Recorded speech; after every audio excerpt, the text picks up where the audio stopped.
Good afternoon, ladies and gentlemen. Can you hear me? If you can't hear me, raise your hand. Not very well. Okay. Not well. Not well. No. All right. It's mumbling. It's mumbling. I don't know why it would be mumbling. Let me switch microphones. Is that any different? Yes. Okay. So, mysterious. Welcome to the first of the year meeting of our group here to discuss open ideas and such, also known as the workshop. For those that haven't been here before, this is a forum. We have relatively unlimited time. I will make sure that we stay on track, but we don't run timers. We hear what people have to say. And open communications is a secret to our success around here, and we encourage people to step up and say what might be on your mind. Today we're going to be discussing a few things on the agenda. Incidentally, I guess one thing I was going to mention, at workshops, we do not have votes on things like this. It's not a business meeting per se. But for record-keeping purposes, we do have a quorum here, and we're starting this about 5 minutes after 3. So on the agenda today is there are 4 items, and something else pops up that may require us to discuss it. One will be, the first thing is, what are we going to do about water at the community garden?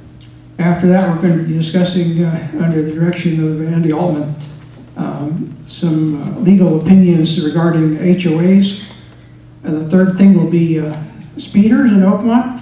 And then lastly, and I think also very important, is from our HERES group, and what we're doing to try to improve intelligibility of our sound system and making sure that everybody can hear and nobody's left out. So, at this point, and Mike mentioned that this is recorded, so if you're in the witness protection plan, you might stay out of the way of the camera. Take no responsibility in that area. Let's talk a little bit about the situation with the community garden. Bring everybody up to date on where we are and where we are. When the garden was built, we didn't have a source of water, and Brad Benson generously offered to let us tap into the system that was on his property, and we took monthly water readings and we paid for our water. Everything's working out very well. The problems that we did have, number one was that the size of the water line is very small. And stop me if you're from the community garden and I'm saying something wrong here, jump up and correct me, but I don't think you could water more than 2 tomato plants at one time. Just wasn't enough water in the source. Okay, what happened next was Mr. Benson applied to the city to build a caretaker's home along the side of that small road that runs down to the water treatment plant. That was granted. But as a result of that, the city says, oh, by the way, nobody else can be tied onto your water line. So our source of water is gone. That hit about the same time. Here we are with a drought, and we were very heavily dependent upon that water source. So overnight, unexpectedly, rather, we ended up with no water for the garden. So the choice is now, what do you do? How do you get the water to the plants? Well, you can either take the water to the plants or you can take the plants to the water. Now, let's take a look at those thoughts there and evaluate what we're talking about. If we decided, we know that on the north side of Stonebridge, there are 2 places that were originally designed as lots, and they have a meter box there. The trouble is it's on the other side of the street. So one of the thoughts was, well, why don't we just move the garden? Now don't get excited yet. Why don't we just move the garden to the other side of the street where the water is, then we won't have to dig under the street and have all that extra costs. At the same time, we can make a larger garden. Now there's the downside of that too, and you all know what that's going to be. So we said, okay, what are the other choices? That wasn't the first choice. The other choice is, well, we dig under the street and we tie in from one water line on meter on one side of the street, run a line all the way across to the other side, make a new distribution point, and then distribute water from there. Now, there's the third choice is to, and of course, to do this, the city has, I don't recall exactly, seems to me it was in the $4,000 range for a permit just to do that. And that does not include the cost of chopping up the street, putting a line down, and then resurfacing the street. So we're starting to talk about a lot of money. And then we looked at the other possibilities, and that's well, we'll go to the city, we'll tie into the water line at the middle of the street and run it out anyway. That sounded pretty expensive. So what do we do in the meantime? We don't have any idea if it's going to be raining or not raining or what. We can't depend upon that. So the other situation was, okay, what if we put in a water tank and filled the water tank from a truck on a monthly basis or whatever it might take, and put a water tank adjacent to the garden. Well, in order to have enough pressure, it'd have to be either an elevated tank to some extent, or it has to have a pump. Now, then the question is, well, is it going to be insightful to have a water tank there? How much is it going to cost to put it in? How much is it going to cost to maintain it? How long does it take? How often does it have to be filled? Okay, what if we put it underground and had a pump to supply it that way? So those are all of the possible scenarios that are on the table right now. And the costs, one versus another, obviously the lowest cost appears to be to put in a tank, at least for the short term. The price of water and such, and how quickly it's used, the fact that there is power source available from PG&E, relatively adjacent to where that would be located, to operate a pump, that's another possibility. So, at this point, I'd like to open the floor up to comments, suggestions. Where are we going to go from here? Do you know the cost of all of those different scenarios? Well, we have estimates, yes. Scott? I believe the last meeting we had a motion that was approved that we have 3 bids to bring water across the street or to a new line. Have we gotten those bids yet? At this point, I'm just looking at my latest notes here. New water service to the garden, this would include the layout, saw cutting and trench and traffic control. Whoops, my page just flipped over here. And putting in a water line that ties into the city, we're in the $30,000 range. I'm looking to see what else we have here. We don't, because of the fact that that was the December meeting, and Mark's taken a 3-week vacation, and he would be in charge of that. So no, we don't have that information. John, with regard to the tank proposal, Please. would that be located on the same side of the street as the garden? Yes, it absolutely would. Otherwise, it would be no point. You still have to have a pipe across the street to get the water there. You still have to have that pipe feed the tank. How else could you get the water from the tank to the garden without going across the street? Yeah. Yes, sir? Okay, so the last meeting, after the last meeting. I'm going to ask you, we're going to do something a little different right now. Pardon? We're going to do something a little different right now. Come on up here, please, if you don't mind. One of the things we're going to be discussing today is hearing. Is there anybody, before we go ahead and make this extra step, which I'm planning to make, is there anybody that's going to have trouble hearing if somebody in the audience does not have a microphone? Yes. Okay. Therefore, from this moment until the end of the meeting, if you've got something to say, please come up and and somebody will hand you a microphone, speak into the end of it. We want to make sure everybody has a chance to participate. Okay, after the last meeting, Yeah. I checked into a tank. Microphone lessons. Don't laugh. Okay, Hold it up like this and talk into the end of it. Excellent. we would not need power because if we put the tank above the garden, it would be gravity fed. The tank, the labor and everything would be under $5,000. I've checked on it. There's a tank maker in Windsor, and I checked on the water delivery.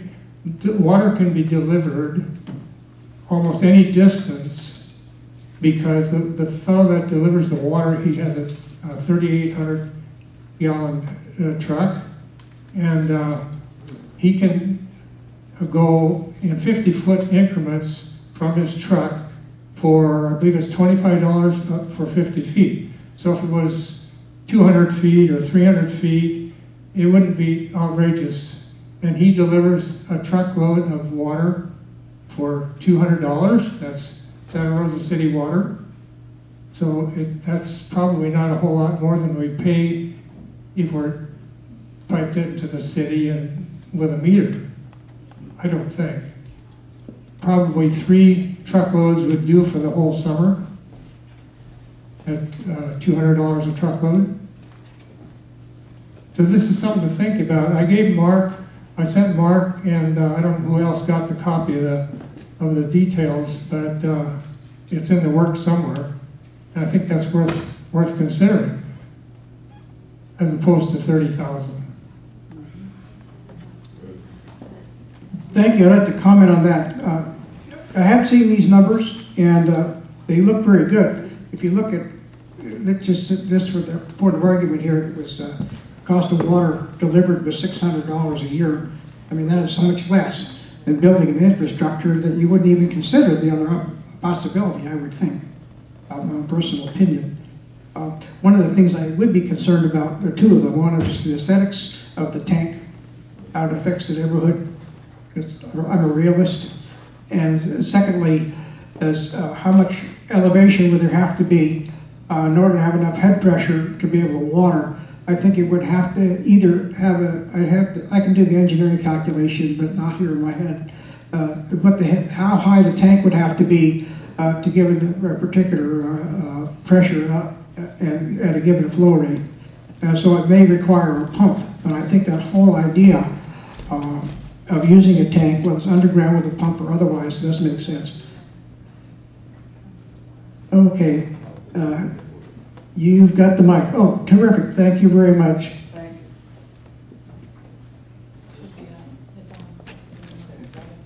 Thank you. This, needless to say, was a surprise to us of the board of the community garden. This was not submitted to us. In fact, it was just sent directly into Mark. First thing, I'll still go back to what I started with last time when we spoke on this subject, which one of the key things in the garden is our relationship with the neighbors who live above us. And I can't imagine that they're going to be happy with the entertainment of a water tower up there, whether it's got fruits and vegetables on the side, whether it's pink polka dot, or whether it's green or black. That is one consideration. Another consideration is the theft of water from the tank. We've had that, of course, as we know, since the water shortage. We've had various reports from all over the county about it. I'm sure that when there's very little activity in Oakmont after dark, that I don't think we would be exempt from that, the theft of water from it. The other thing would be that if they're doing that and taking water, what about the damage they could be doing to the tanks, to the attachments, and so forth, and who would be responsible for repairing that damage? Which I assume it would be us, it'd be ours. I'd also be considered about a spigot being open in the water there.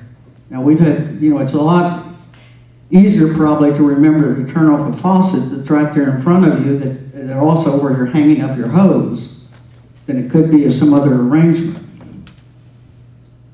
Other thing, we would be depending on a private company for water. I would think the city would be a much more reliable source for water.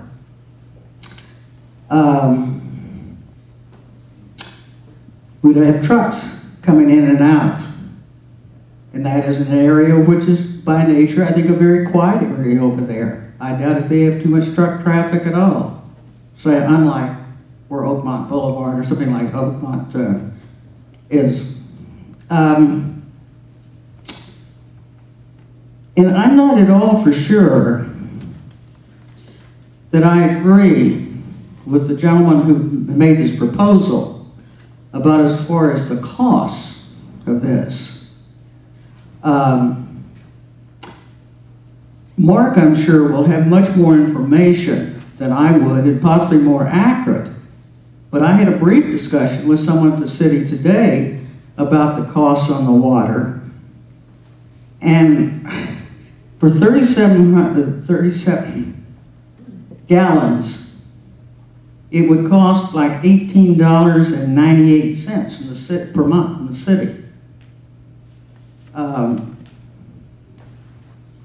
I just have some really grave concerns about the whole concept also.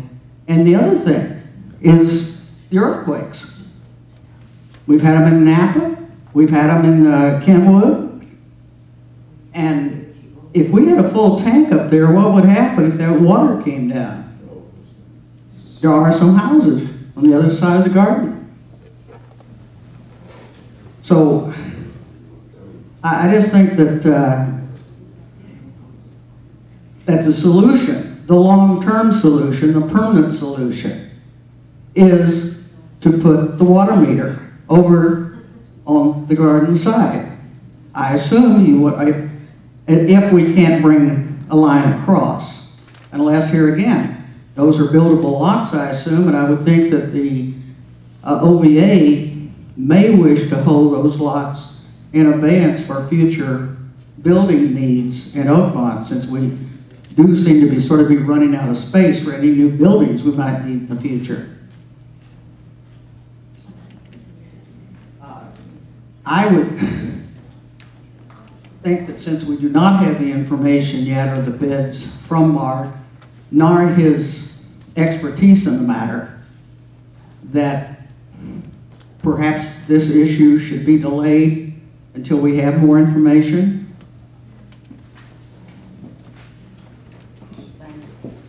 Thank you. I remind everybody, we're not deciding anything today. We're sitting down to listen and exchange ideas. One thing I want to go, I'm going to go out on a limb and say this. We will not have an elevated water tank on a tower.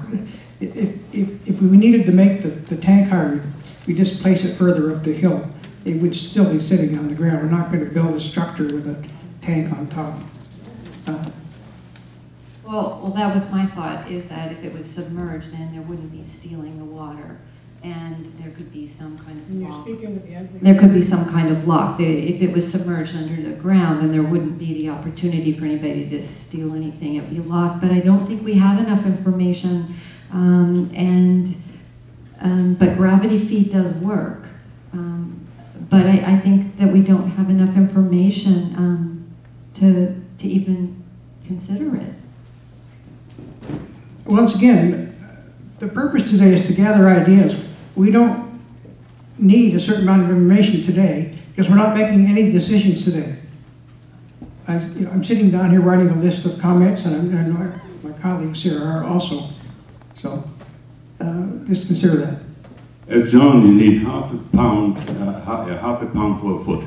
It's what you get in pressure. Each foot you get half a pound. Thank you. It's been too long since I covered that in school. Well, you have to go quite high.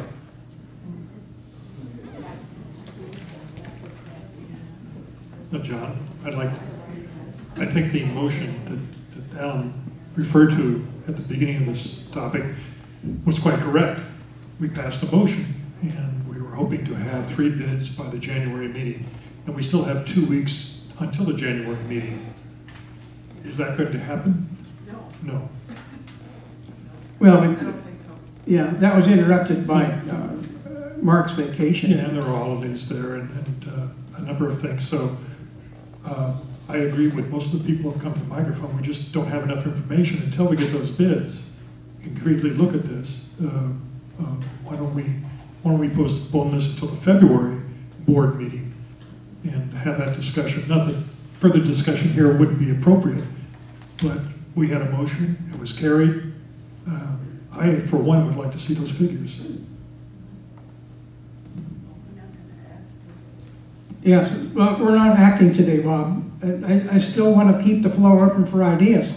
Everybody here has their own thought about it, and I fully expect someone's going to come up with an even better idea. Let's get them on the table, and then we know what we're dealing with. Can we get the names of speakers, please? Yes, we had a question. Please, it's my fault. When you go up to speak, if you give your name and such, it makes it easier for us to keep track of who said what. So, would you go ahead, please? Yes. And we'll come back over here. Okay. I'm Shirley Phillips, and I'm actually on the garden board, and our president, Pat Olive, just spoke a minute ago. I want to bring up an issue that I think is relevant for this whole discussion. Number one, I totally agree. We're guessing at solutions right now without all those numbers and estimates coming in. So I fully support looking at this again when all of that is known. Secondly, we have plans for a garden extension. We've submitted that to the board. We feel that in the future, should the need be there, that garden extension, we could easily add probably 20 new spaces to the garden with very, very little cost involved. And I don't know, when you're talking about a water pump, how that would accommodate growth in the garden. I think putting in a tank would have to be looked at again in terms of pressure, size, all of that. So that's a consideration, I think, for the long-term planning that needs to be looked at. And number three, I lived in Kansas City, I lived next to a house that had a pump that moved water to a pool that they had, and it was horrible listening to that pump grind away the whole time. And the sound carries up the hill. We have been told by neighbors who live up the hill from the garden that they can even hear when the chain link fence opens up that chain. So I can imagine the sound of a pump grinding away could be a problem. So anyway, and given the aesthetics as well of a tank, again, the garden board does support a long-term solution, and I see a tank as just kind of a temporary solution until something is done. Thank you very much. Thank you. Yep. Yeah, for you, 8855 Oak Trail board. My solution may not work in respect to the lady in the green jacket, but have you thought about digging a well?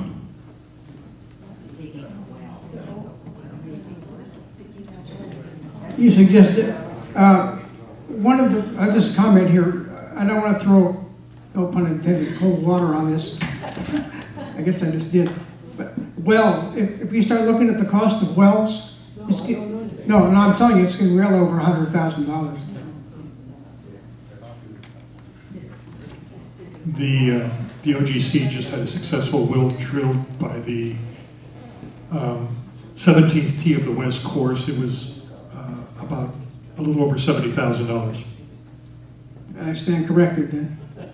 It's still a lot of money. Still a lot of money. Yeah, but that's a well for big time irrigation of the golf course, and you could do a lot less, 1 or 2 gallons a minute, which would be adequate for a small tank and for irrigating the community garden. Like And that's not that big a residential deal. use rather than a What? residential use.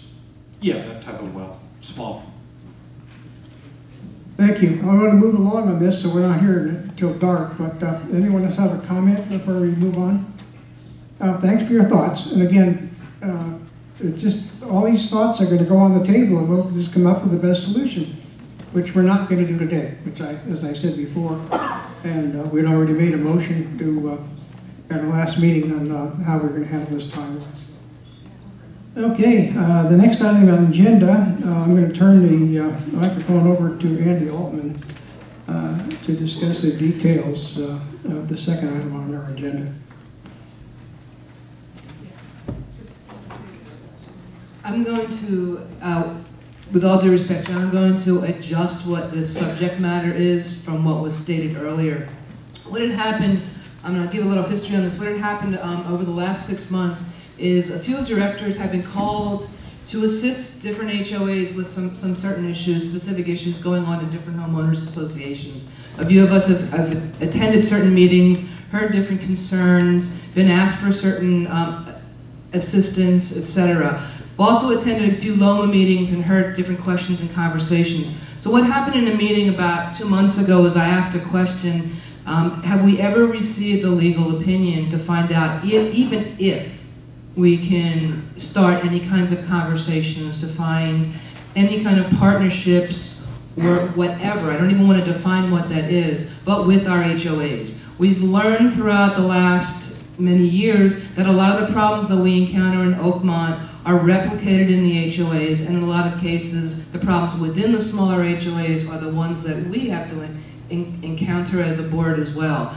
So it was just an open-ended question to find out if we're allowed, because I know just from practice, we generally do the work and then we go to an attorney with a position paper and say, is this okay? So what I was proposing was to find out if the board has an appetite to even look to see if there's anything, again, without definition, that we can do to work with our HOAs, if they so desire, to find economies of scale, to find anything that can benefit Oakmont as a whole. And then if so, do we also have the appetite to ask an attorney to find out if we can, if there's boundaries and what the landmines are, as opposed to going with specific ideas first, just to keep it as an open type of project without restriction at the beginning.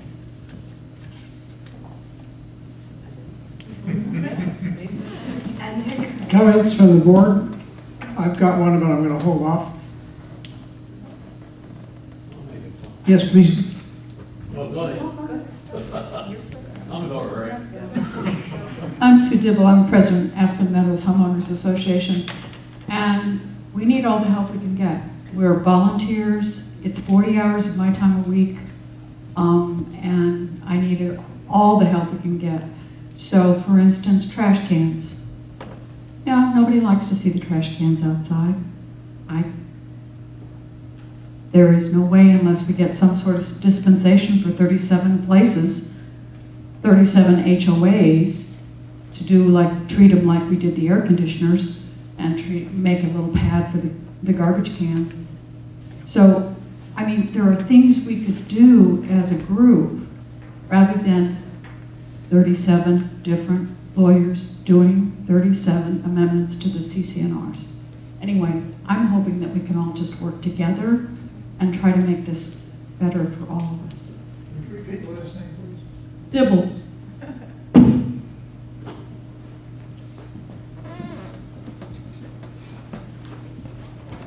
I would like to strongly support her comments, but also support Andy. I think this is something whose time has come, that we need to know what potential relationships are possible between the HOAs.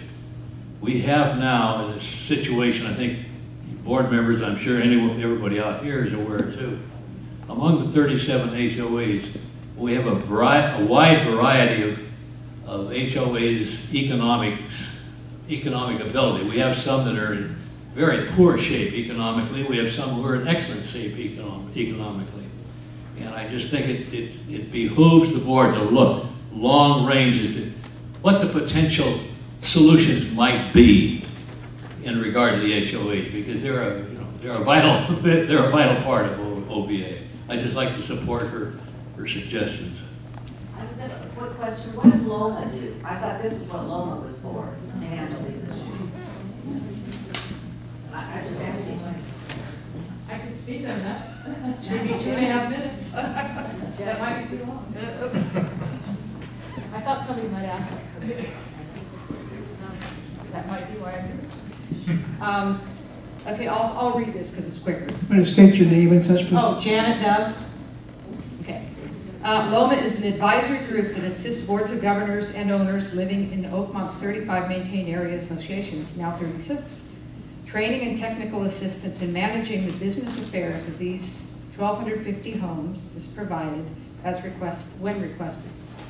LOMA board members attend industry seminars to keep abreast of changing California laws regarding management of homeowner associations and share that knowledge with the 105 governors sitting on boards of maintained area associations. In addition, LOMA compiles an annual survey of the 35 associations, listing dues amounts and board satisfaction with various contractors. The board, here. We also bring in appropriate speakers for educating HOA board members. We bring in reserve study people who explain what a reserve study is, what the legal requirements are. We bring in the city water, Randy Barron, our water czar. We brought in a real estate attorney, I think the last couple of years. And in the past, one thing that's kind of relevant here is that until about 3 years ago, individual LOMA board members acted as liaisons to other entities in Oakmont. There was someone on the LOMA board who attended all of the OVA meetings. There was someone on the LOMA board who attended the architectural committee meetings, and in fact was a member, I think, of the architectural committee. So that might be something to think about too, about that cross-involvement. Also with OPDC, which now is, whatever it is, OCDC, some other letters. So basically, we do things like who pays for what, parking regulations, policy on water sewer lines, what you need to have in your reserve study. And if all of the homeowner boards got involved and attended the LOMA meetings, we probably would have a lot less problems with the issues you're talking about. Because most of us who attend all the time know what's really important in a reserve study. We know how to deal with these things. So we addressed questions. We had a question a couple years ago. Some owners in our association would like to see an upgrade in the old landscaping, and LOMA addressed it. They actually had a solution about your landscapes getting older, plan for it in your reserve funds. Some associations have and some hasn't. But LOMA's not an entity that tells the homeowner associations what to do, what they have to do. We will suggest things, we'll tell you what you need to do legally. According to Davis Sterling, we'll make suggestions and we'll share our experiences. But we're not going to tell you what you have to do, which I don't know if that's legal anyway, and I suppose that will be found out. Because the homeowner association board runs the homeowner association, and people aren't happy with it, then traditionally there isn't much of a recourse for that except changing who's on the board. So it'll be interesting to see where it goes.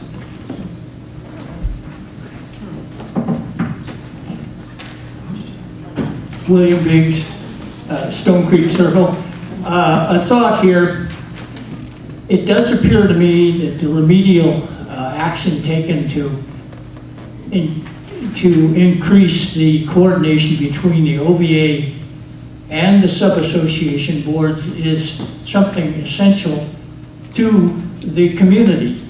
Because if the sub-associations, you're relying on 40% of your membership are in sub-associations. They run independently, but they are a close relationship to the OVA on a whole, just from property values alone. Your property values will decrease if your sub-associations aren't run properly. And you've got to remember that a lot of these people that are on sub-association boards are volunteers. They have no idea of what they're getting involved in. And it just appears to me there's no immediate answer to it, but it does seem like something like everything else. It needs investigation. There needs to be a closer relationship between the OVA board and the sub-association boards. And I guess that at this point, that's about all that needs to be said, because there's nothing further that you can do about it. John, thank you. You know, first of all, amongst other board members here, we should always compliment Andy. She does a thorough job on anything she tackles. She does, and eminently more sensitive to certain issues than I am. And I always profit when Bill talks, and I listen. So I thank you for that, Bill. Having said that, as a board member, and a board member of the past too, I can't recall any place in the Articles of Incorporation or the bylaws that suggest that the OVA have a close relationship with any sub-association within Oakmont. And Oakmont, we know, is 50 years old. So you ask yourself, why is this coming? I ask myself, why is this coming up now? Well, maybe it's the same reason we're coming up with paying hundreds of thousands of dollars to redo the West Rec, or the Burger Center, or eventually the parking lot, and other things that require a lot of money and effort on all the residents' parts to make Oakmont prepared for the future. So I think some of the things that are coming up now are driven by age within Loma, or pardon me, I say all sub-associations, not Loma, pardon me. And that looking into a closer relationship makes a lot of sense to me. But I would like to say this. I would like to say that we ought to have, before we get that legal opinion, and I'd like to hear it, concrete examples of how we could interact to the betterment of all, not just the sub-association, but as Bill points out, keeping prices up in Oakmont too. I mean, that's like keeping the golf course up too. But I would like to see some concrete examples we could use in our discussion with an attorney, because they may not realize some of the real life examples that exist out there. So just a little more effort to put those examples together, how we can concretely work together rather than an amorphous, closer relationship. Thank you, Bob. I'm going to save mine for last. Go ahead. Okay.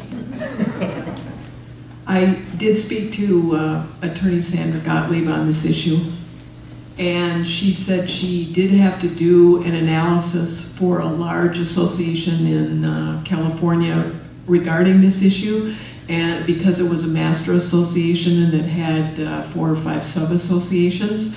And basically it's a question of ultimately it would benefit everyone, but at the same time you might get people who say that this group or OVA could be guilty of price fixing or collusion.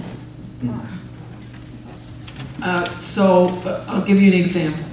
Let's say we decide that we're going to go and bid the entire property for either cable or satellite TV. What some people like cable, some people like satellite TV.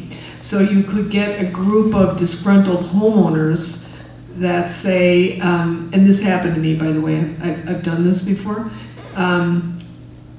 that they didn't like the satellite TV package. They preferred the cable TV package. You're always going to have some people who prefer one over the other, and you just have to make the decision of whether the value is there. You have to do a cost-benefit analysis of what you're looking at. Another example would be the having a landscape company do all of the associations. But if you would do that, you would have to really evaluate, you'd have to get a huge landscape company. You couldn't get a small one, and they would have to make Oakmont basically their only client. But that's the kind of things that we could do to get better prices on things.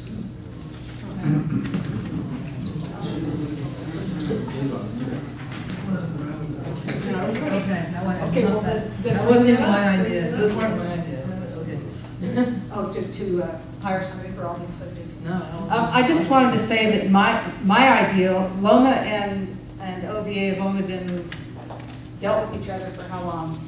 6 months or something like that. Not a very long time. Put the microphone up front, my friend. Oh, okay. We haven't had a lot of discussion between the Loma board and OVA. And my ideal is for Loma to become more effective by having more people involved in it and by having like voluntary cooperation, voluntary support without having legal things where you're trying to run the associations. That would be my ideal.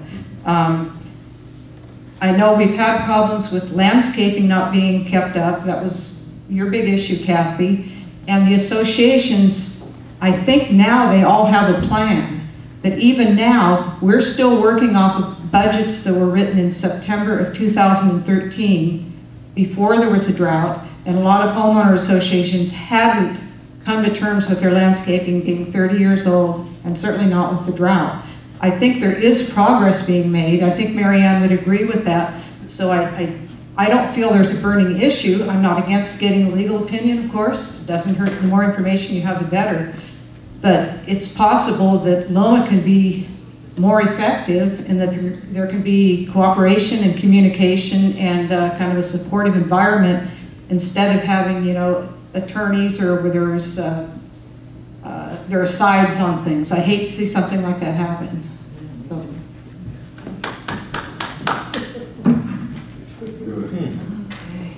Just one more comment. Loma might be a good place to start.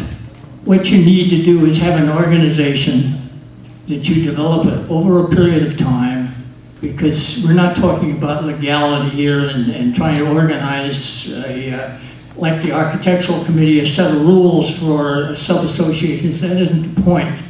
The point is that I think OVA should be aware of the fact of the problems that the sub-associations have. Loma is a good place to start. I find that the participation by sub-association membership or boards is lacking when it comes to Loma. But at the same time, Loma could be a good source of information to boards, especially in infancy of board members, but they haven't been around a long time. But what I'm trying to point out here is it's a public relations point, first of all, and you got to start somewhere. Loma appears to me to be the best place to start. The OVA can work with Loma and coordinate whatever efforts might be needed at the time. But something should be done, and you mentioned the golf course, Bob.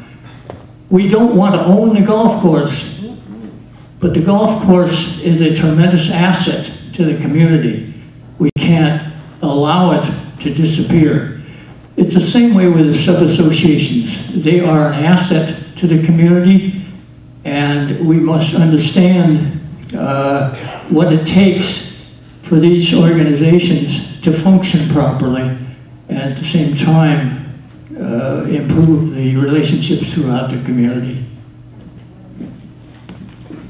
Go ahead, and I'm going to try to wrap up. Well, I don't have a lot to say, except that I did go to a few Loma meetings when I was on the board, and I really think that one of the biggest problems is there are a lot of non-owners living in some of the maintained areas, and that's why they won't get on the boards, or they're not interested. You have a lot of off-campus owners. That is a very big problem, getting people to serve.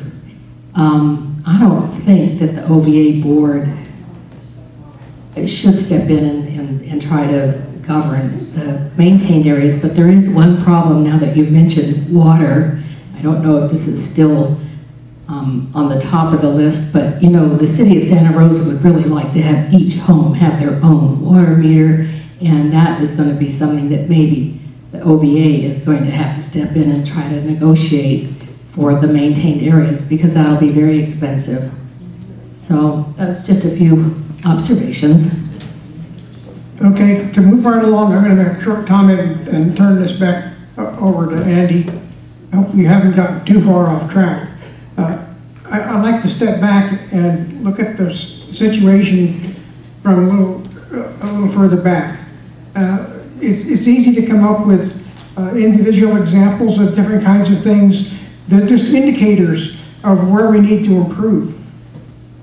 And I know all of us sitting here, and those of us that aren't sitting here, have one goal in mind, and that's to make this the best community that we can for everybody. And it takes a lot of work, and there's give and take. Everyone's not going to win, but we're going to work toward win-win solutions. Now, one of the problems I see as an obstacle to be able to move forward on this subject is that the way we're structured makes it difficult. Our forefathers that set up Oakmont deliberately set the Architectural Control Committee aside with separate responsibilities and authorities from the board. The board acts more like a court in settling issues that can't be settled any other way. And the Architectural Control Committee, they're the ones that set up not in a vacuum, but they're the ones that set up the rules and regulations and take care of enforcement. And the board really has nothing to do with that unless a problem comes up.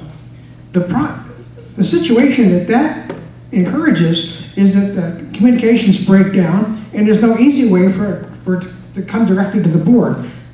For example, I was given a request just recently. I'm not going to go into personal details or anything because of privacy, and I don't want to step on anybody. But I was asked to step in as the president and to try to affect the way things are going. And I answered back and says, I can't do that. That's outside my area of responsibility and authority.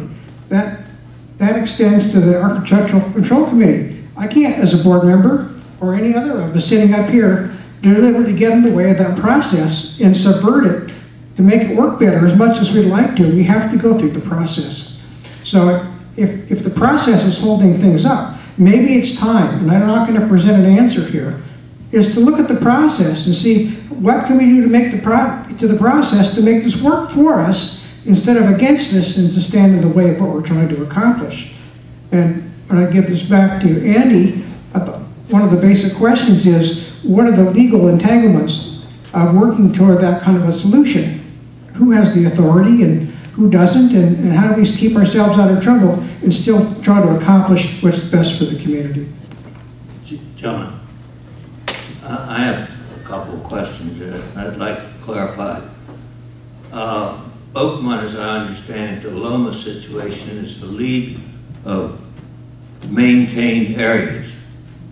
I think that's what the acronym stands for. Yet, within Oakmont, we have both maintained and unmaintained areas. I happen to live in an unmaintained area which consists of 61 homes for the past 21 years. Recently, a new homeowners association was adopted for the Orchard, which is made up of maybe a mix of maintained and unmaintained area. If the projection is that the OVA should establish a close relationship with the HOAs that are the maintained HOAs, what about the people who are in the unmaintained areas? I apologize. I think that's a little premature at this point to look at that. Let's go back to process rather than who's doing what at this point. Andy, I want to wrap this up. We have two other things that are important that we need to cover here today, and I want to make sure everybody's heard fairly, but I don't want to bog down. Again, this is a way for us to talk about things so we understand each other and improve communications. Thank you, John. I got from many of the board members and quite a few audience members as well some feedback which I think is really good. I think it at least it's opening the conversation to see. I respect Bob's comments about going to the attorney with something specific. This was a project I was actually trying to twist that around and try it differently to not be encumbered with specific things, just to look at things openly and ask for, just a boilerplate thing of where we can go, where we can't go without being specific. But I think this is a conversation, from what I hear, that probably needs to continue and maybe narrow it down to see what areas where we can work together, build some synergies, solve some problems, business problems that we all encounter the same, and we can solve them together so we don't have to do it 34 or 35 times. And that was the premise of it. Thank you. Okay, let's move on to the next item.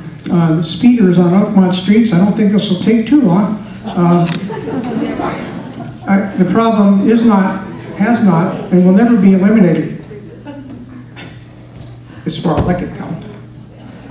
I was driving down Oakmont Drive today and went over the hill up toward this building, and there was that little machine from the city that said what your posted speed was. And every time I drive by that, I'm thinking to myself, is there a camera in there? I don't think so, but I've never asked that question. Anyway, we contacted the city and requested that, and it was going to be put on the schedule. Obviously, it's already happened. Cassie, do you have anything to add? Does anyone? I think that's pretty much ends that particular item. Unless someone has. Oh, you have a question? Yes. Dave Alton. I live on Oakmont Drive. And can I do a mini survey here? Is that legal? How many people have gotten a speeding ticket for driving in Oakmont? I didn't, but I know one who got it. That was my next question. How many people know or have seen somebody get a speeding ticket? So, you seen recently? Yes. Oh, that's good. How much did it cost you? I wrote a letter to the city about speeding. I think your perception of speeding in Oakmont depends on where you live. I happen to live on Oakmont Drive, which is a speeding street, and there's a few others. And I think something needs to be done. But the letter I wrote to the city was about traffic calming, things that they might do, such as speed bumps or extra objects that would create people slowing down. I've seen that. Actually speed painting. It looks like a bump, but it's really not. But basically the response was the only thing they can do is enforcement or education. So it looks to me like there's not a hell of a lot of enforcement in Oakmont, and I've never really seen, hardly ever see any police activity here, especially relating to traffic.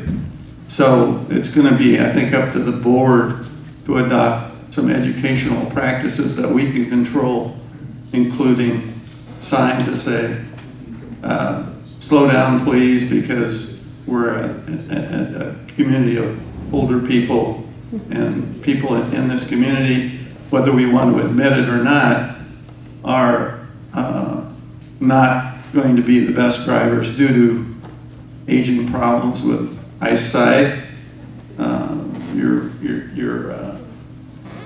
different kinds of things that are going to interfere with being the best drivers, including medical, drugs, whatever you want to put on there. So I really think it's a problem. How many people think that speeding in Oakmont is a problem? And it's not just the residents, of course. It's the commercial trucks, the caregivers, UPS, all those kinds of things. And they're not going to pay attention to signs. So we need to be able to put some pressure on the city to enforce. One of their excuses that they wrote back to me in this little letter was, well, maybe the people in Oakmont can't afford if they get a speeding ticket. And you know, yeah, so, you know, I don't know. What was the source of that comment? Let me tell you. This was coming from Mike Van Mid, Assistant Engineer, Transportation and Public Works, Traffic Engineering, City of Santa Rosa. Maybe people are speeding so they can get home so they don't get hit. What if we we asked them if Oakmont would pay, if we could have a person once a month and pay their salary to go around Oakmont and catch speeders. Yeah. We're already paying their salary. I know it, but it's not working, is it? Yeah, well, you know, the word in Oakmont, if you don't want someone to know something, that makes it go faster.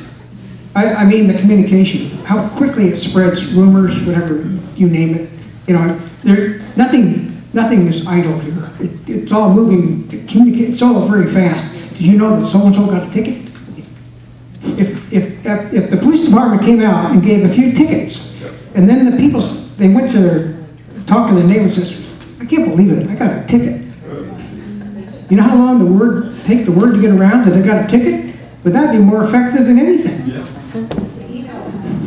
I know this is an anathema to a lot of people, but I noticed there's a policy throughout Santa Rosa, through a lot of neighborhoods, to put speed bumps. I know this doesn't mean anything, but if it's important enough to take certain streets within Oakmont, it might make sense to put speed bumps. I know people don't like this, but it sure solves the problem. I've gone through a lot of these neighborhoods, and my speed is automatically cut down when I hit a speed bump. Now that when a speed bump in some cases isn't very much, it just means that you've got to slow down to 15 and 20 miles an hour in most cases. But it might be a solution long-term to certain streets. I have further evidence that I'm not as sensitive to things. Speeding may be a problem in Oakmont. It may or may not be. I know a person who was pulled over for drunk driving in Oakmont. But it's not the OVA board's purview. And we can talk about it until we're blue, but there are Santa Rosa streets, and it's just like any other neighborhood in Santa Rosa. So I would appreciate if these comments were not directed at the board, but directed at the city of Santa Rosa, and they can do the things you want them to do based upon their manpower and their financial limitations also. Harriet Polk, I'm not addressing this to the board, I'm addressing this to all Oakmonters. We do not speed. The speed limits are unrealistically low for the kinds of streets that we have in Oakmont. When you have a wide boulevard with no cars parked on either side of the street, that is not a 25-mile-per-hour speed zone any place in California. Even little narrow windy streets through residential neighborhoods, that's where the speed limit is 25, not these broad boulevards that we have in Oakmont. And we have to get over it. We are not speeding. We are traveling reasonable speeds for the kinds of roads that we have been provided with in Oakmont. I totally disagree with you because we have animals. We have animals that are going out in the streets, and we really need to be careful about not only walkers and animals, but we have to really be careful. These wide boulevards are not for going fast at all. Thank you. I'm going to cut this off. We've discussed it. It's been a lot. If we all, again, we all have the same goal. Bob Giddings brought up a point. Is the board really can't do anything about it. If you have a problem, call the city. And enough people call the city, then they'll do something because they want to get reelected. That's the bottom line. That's the way it works. Okay. I'm going to, at this point, move on to the last item, and a very important one. I'm sorry to cut you off. We just had to keep moving here. Is the Hears Group. Who's here from the Hears Group to talk about this? Well, I'll explain what's going on. The Hears Group is kind of like a club or a committee. It's not a committee of like a regular standard committees, but it's a group of people that have come together because they have a common interest, and that is to be able to hear and understand what's going on when they come to in a community event or a meeting such as this here in Oakmont. And I was quite surprised. I've met with them a couple times, and I was quite surprised, and I wear hearing aids myself. And without them, there are various degrees of hearing loss. There are people, I didn't know this, but above a certain age, I think it's as low as 45, there's a very high incidence of hearing loss. And for some people, it's a minor kind of just an irritant, and for others, it's debilitating. Especially if you're in a noisy environment. It's one of the classics. If you're in a restaurant or in a room like this, there's a lot of echo and things going on, is to be able to sort out the intelligence of what's being said from the background noise. And it can just sound like mud sometimes, and it's terribly frustrating. There are things we can do to try to help out this problem. And some of them are kind of training kinds of issues, some are equipment issues, and some are all different ways of approaching this. I'm just going to talk about a few of them. First of all, I often joke, and it's not funny, is if you can't hear me, raise your hand. Okay? It makes a point, but it doesn't solve anything, obviously, because it just doesn't make sense. But it also doesn't make sense to sit back here and not being able to understand what's going on. And so one of the things that people that are hearing impaired are encouraged to do is raise their hand or wiggle their fingers when they can't hear. Now other people wonder what's he doing that for? It's not your turn to talk. You know, it's not like first grade, you got to raise your hand to talk. This is a symbol, and if we talk, and if we get the word around that if someone in the group does this, it means they can't hear. Now, you cannot always improve the situation. I often interrupt by saying, hold the microphone this way. For some reason, people have trouble remembering how to hold the microphone. One way to do it is to use the ear-mounted type with a little sound pipe that comes down by your lip. You can't get away from it. It's always right there. You can turn your head, it's always right there. You don't run into this kind of problem where you can't hear it, okay? So one of the things that a leader in a group, really, it's important for them to make sure that the equipment is being used properly, okay? Another thing that's very important, and whether you're hearing impaired or not, and it falls back on the leader, who's ever conducting a meeting, is when a question is asked, someone in the back of the room says, I want to know about something, and they say, and then the speaker gets up and answers the question. But half the people in the room didn't even know what the question was. So when you listen to an answer to a question you couldn't hear, what do you do with that? It's really frustrating. So one of the things that we try to do is encourage people that are leading meetings to always repeat the question. Then everybody is starting off from the same point and they'll know what's being discussed and they'll be left out. Sometimes people are, you know, they're vanity, they're a little bit, you know, they're concerned, well, what are people are going to think of me if I speak up and interrupt that I can't hear? Well, that's something the rest of us will have to learn to accept. It's a fact of life. As we get older, many of us lose hearing. And there's no reason why everybody shouldn't be able to participate. Now, when it comes to the equipment side, there are a number of things. We've upgraded our equipment. This particular kind of microphone is unidirectional. That means sound comes in here. If I talk over to the side, what happens? You can't hear me, right? Watch what happens as I turn this, it comes back up. So there's a shape, it's called a cardioid or heart shape pattern, which picks up the sound. Now, why is that done? Because the sound coming back, bouncing off of the speakers, can get into the microphone and call feedback and start screaming, and everybody in the room ducks for cover, right? Well, we try not to have that happen. So that's another area. Another area we're looking at, we have installed in some of our locations, and there isn't here, it's called a T-coil or a telephone coil or a hearing loop. And it's an electronic device with some wires that loop around the room. It's fairly local, but if your hearing aid has that function, and many of them do, though it's not always turned on, because when it was supplied to you, it was not enabled, or you don't know how to use it, or where it was there, works very well.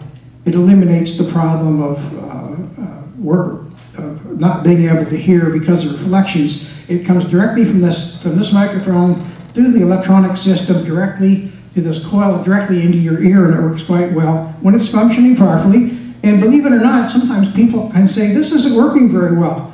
And the reason it's not working very well is because it's turned off. So we're looking at improving in that area. How many of those of you in the room here have gone to a movie theater or to a play or a symphony or an opera or something where you could check out a headset at the ticket counter, and you typically give them an ID card or something and you trade them, and you put these on, they work great for the most part. One of the questions is, why couldn't we have a supply of those in a room like this? And if someone has a hearing problem, they can go pick it up and use it and set it back down. So there are lots of things we're looking at, and one of the things we were asked to do was to put a few questions on the upcoming survey to find out what are the needs of the community and how can we address them. So for those that are presently hearing, have a hearing problem, impairment, or may sometime in the future that you don't know about now, we are doing everything we can here to update through training and equipment and other methods to accommodate you. And this group is working very hard toward that goal. Herb? Can I make a quick comment, John? I have a severe hearing problem, as most people, at least on the board, know. And I have no problem with hearing in these meetings with the good public address systems that we have available. I would like, however, to make sure that that we have available for committee meetings in our small meeting rooms some type of hearing systems. Those are where I have the most problems. When I'm in a small room with 10 or 12 people and with no particularly rooms D and G, and, D and G and Berger. Acoustics are horrible in those two rooms, and if people are soft-spoken in those rooms without a microphone system, it's impossible for me to hear. So if we could, in addition to your plans for the general, if we could make sure that we could have available in our small meeting rooms some type of hearing aid, it would be appreciated. Thank you. We're already working on that. Any other comments, questions? It looks like it's moved us down to the last item on the agenda, which is adjournment, can be translated into going home time. Thank you for coming today and participating. We appreciate it. And everybody have a happy New Year.